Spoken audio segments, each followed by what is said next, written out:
जूता पहनकर अगर आप भोजन करते हैं या मैं कहूं चप्पल जूते पहनकर नाश्ता या भोजन करते हैं, चाहे अपने दफ्तर में करते हो या बाहर करते हो, एक दुर्लभ प्रमाण दिखा रहा हूं एक पुराण का साहब, जिसमें लिखा हुआ है कि जूता पहनकर अगर आप भोजन करते हैं तो गाय के मांस के बराबर ही अपराध आपको लग जाता है। पहले ये प्रमाण देखिए, फिर बात करेंगे आपसे। लिखा हुआ है कि किस दिशा में बैठकर आप भोजन करोगे तो कैसे आपको धन की प्राप्ति होगी, कैसे आपको शांति मिलेगी। एक व्यक्तिगत प्रमाण भी दूंगा अपने जीवन का। पहले ये प्रमाण देखिए, फिर आपसे बात करते हैं।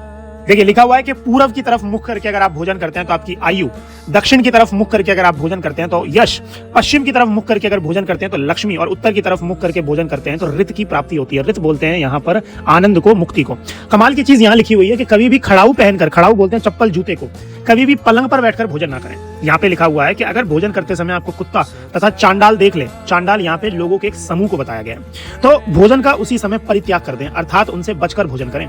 अब कमाल की चीज यहाँ पर पढ़ने योग्य है कि अगर घोड़े पर बैठकर कभी, हाथी की सवारी पर कभी भोजन न करें, चारपाई पर बैठ करके, यहाँ पे लिखा हुआ है कि अगर आप चारपाई पे बैठकर भोजन करते हैं, जूता पहने हुए जलपान भी कर लेते हैं तो शराब पीने के समान दोष लगता है। देख लीजिए, जूता पहन करके, यहाँ पे चारपाई का मतलब चारपाई से नहीं है, कुर्सी से भी मान लीजिए, मतलब आप जूता पहने हुए हैं और बैठ करके भोजन कर रहे हैं तो जलपान आपने किया तो शराब पीने के बराबर दोष लगेगा।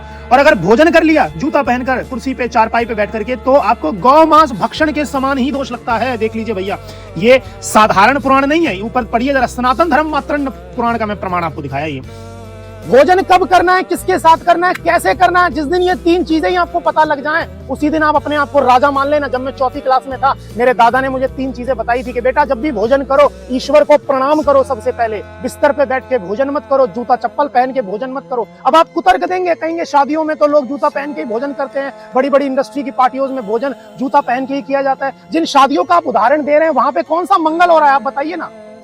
उन शादियों में कौन सा मंगल हो रहा है? मंत्र पढ़ने के बाद भी शादियां टूट जाती हैं, लड़ाई झगड़े होती हैं। वो शादियां अशुभ हैं जिसमें शराब चल रही है, उन शादियों में मदिरा पी जा रही है, भोजन का जो है तिरस्कार किया जा रहा है, थोड़ा खा के फेंका जा रहा है, तो अमंगल ही होने वाला है उन शादियों में। आप विश्वास नहीं मानेंगे, मैंने जितना समय भी ऑफिस में काम किया, जूता उतार के ही भोजन किया है।